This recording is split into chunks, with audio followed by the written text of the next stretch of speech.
Hey, welcome back to High School Game Day here on the Missouri Sports Network, MissouriSportsNetwork.com, where everyone has a home field advantage. Brought to you by Central Bank of the Ozarks, Doak Propane, Labor's Local 663, Shelter Insurance, the Bank of Billings, Burgess and Associates, and Great Southern Bank. Labor's Local 663 and the Missouri State Highway Patrol, as always, remind us to take that 3 seconds and buckle up. It's 3 seconds that could save your life. Be safe, be smart, and be here tomorrow. Going to take a little trip 200 miles to my east and go up to St. Pius X High School in Festus, Missouri, home of the Lancers, who are 6-1, and visit with head coach Dan Oliver. Coach Oliver, thanks for your time today. Thank you. You bet. 6-1. You've won 6 in a row now. Talk about what the Lancers are doing really well. Well, I mean, we've got some pretty talented running backs, so we've been able to kind of keep it rolling with them, and our quarterback started figuring it out and running the ball a little bit as well. We'll run some spread, some bone, which is kind of a weird combination, but we do, and we'll run option out of both of those things. And he's really started to figure it out, being a senior year and everything. What are the numbers like there at St. Pius X? You got good numbers, just kind of class by class. Yeah, we're a small school. We're 1A this year. Last year we were 2A, but then this year we're 1A. And so we're right at 36, 37 kids, something like that. And, I think our freshman class has like 6 or 7 kids in it. And then seniors are about 7. And then our juniors have about 17 kids. So there's quite a bit of the juniors. And that's kind of what's kind of helped us power through as well. Kind of the difference between this year and last year is that just having a little bit better depth and some guys coming off the bench and making contributions, whereas last year you went from a senior to a sophomore, and it didn't work out so well. And we're about 70% through the regular season here. You guys are at 6-1. You're in a very tough district with the likes of Monroe City, Mark Twain. Tell us about where you feel like you need to get to. What are some things that you need to work on here to kind of make that run towards a state title? Well, I think we just have to keep going. We've got 3 guys up front that, didn't play football here last year. One of them, Alex Moises, the right tackle, he's never played football before at all. And he's now a junior, and he just came here last year, and he loves the weight room, and he's a tough kid, and he's pretty athletic. And so we thought probably the best place to him is be up on the offensive line, and we could get him going faster there than maybe learning some of the plays at fullback or something else. So he started up there, and then Noah Bolt is the other tackle, and this is his second year playing football ever. He's a senior, and he just really kind of started really filling in and doing a good job in the last couple of weeks. Just really started figuring it out a little bit more.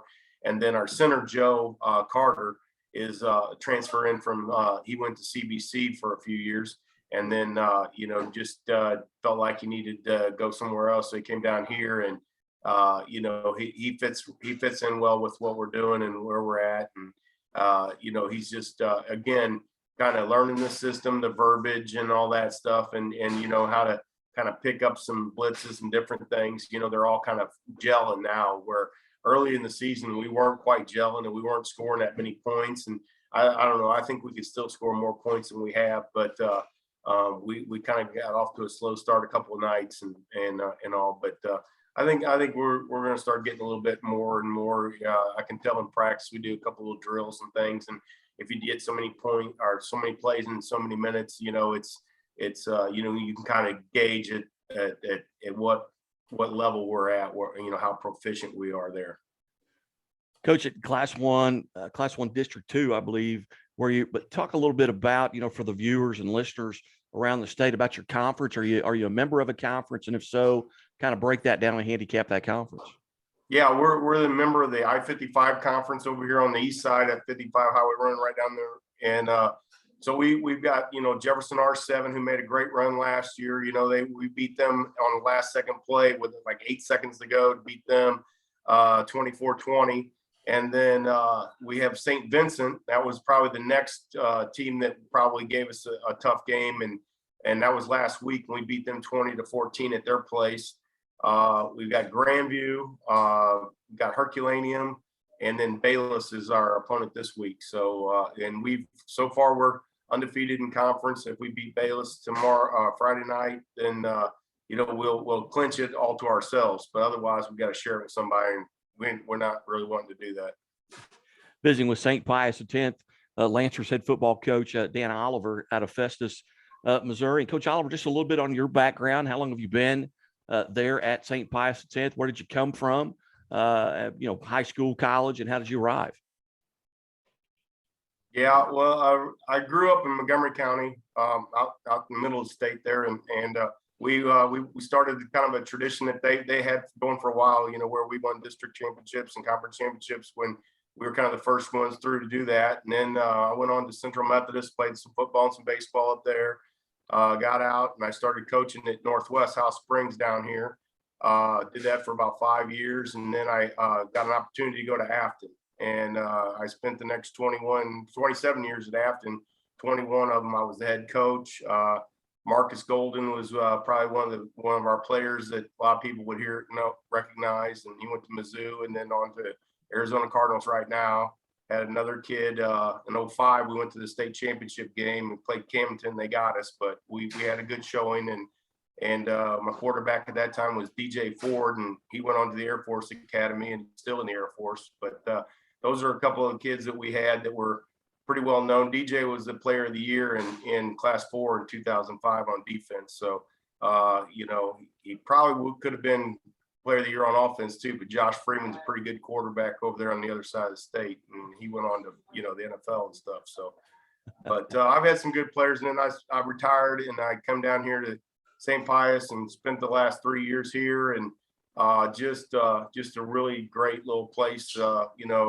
Kids are great, and Coach Watson's our athletic director. He also coaches our defense, and just a great guy to work for and work with. And so I thought, man, if I retired, it's only just a few miles down the road. That'd be a pretty good little place to go hang out, and they've treated me pretty good so far.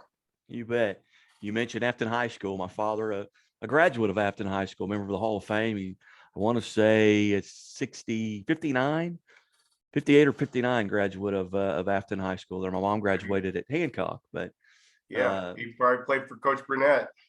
He probably did. Grew up on the hill.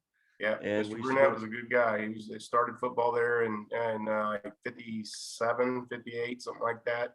Yeah, bringing back a lot of memories. My father's going to watch this here later today and say, "I'll be dang, yeah." But Coach, as you mentioned, you got Bayless at home this Friday. Then you round it out with a very tough Valley Catholic team. What are you going to have to do this next 2 weeks to prepare for districts?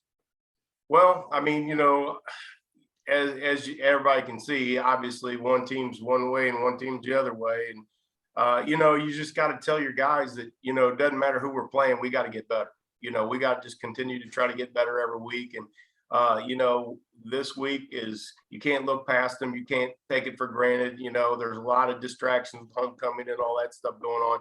We just got to learn to focus and face some adversity, which we've been pretty good about that. I mean, you went on second play and went in the last couple minutes or last quarter, last week. And, we've been able to stay in there and stay close and pull some things out. Our defense is really outstanding and keeps us in games.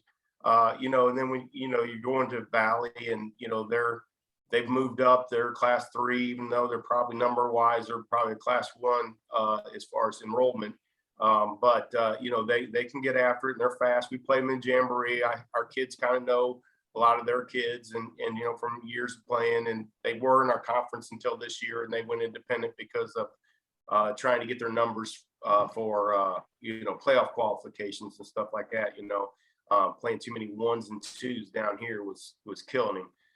So we're just going to take it one game at a time. It'll be a great tune-up. I guarantee you there's nobody in our playoff picture anytime soon that's going to be any tougher than Valley.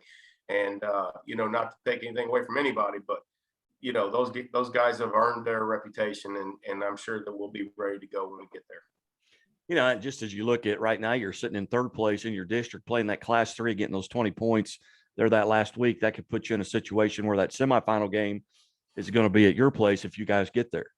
Yeah, that's what we're hoping. And I think we won on the road. We won at home. It's not a big deal. Actually, our only loss was at home to Monroe City the first week when it was about 97 degrees and probably 150% humidity, and we just at that point we weren't ready to play a tough team at that level early in the season, and we didn't have when we went from our ones to our twos. There was a big drop off at that time, and we've kind of closed that gap somewhat. I'm not saying that they haven't probably gotten better as well, but I'll be looking forward to if we can get that rematch. That would be a nice game for everybody, just so kind of see where we're at and gauge the progress that we've made from then to now. And I'm sure that they'll be looking forward to they think they probably get on us too. So that's fine. But we're gonna get after it and see what we got. And it doesn't really matter who you play. Sometimes you get lucky in the playoffs. I know when we made the run in 2005, there was teams out there that we'd already played, and if you had to play them again, I would be like, kind of sweating bullets. That, dang, twice in one season, that's tough. So, but sometimes you get healthy at the right time, you get the right break at the right time, or this or that, and that helps you get on your run. So we're just hoping to get a little bit of that luck and just keep playing hard and keep our head down and be humble and just keep working to that goal. Well, you've already doubled your win total from a year ago, so Yeah. you obviously have gotten a lot better. But Coach Oliver, I really appreciate you being generous with your time today here on the Missouri Sports Network. Best of luck as you go into weeks 8 and 9. I appreciate it. Thank you. You bet. You're listening to and watching the Missouri Sports Network at MissouriSportsNetwork.com, where everyone has a home field advantage, brought to you by Central Bank of the Ozarks and the Missouri State Highway Patrol. Hey, keep it right here. Be safe, be smart, be here tomorrow.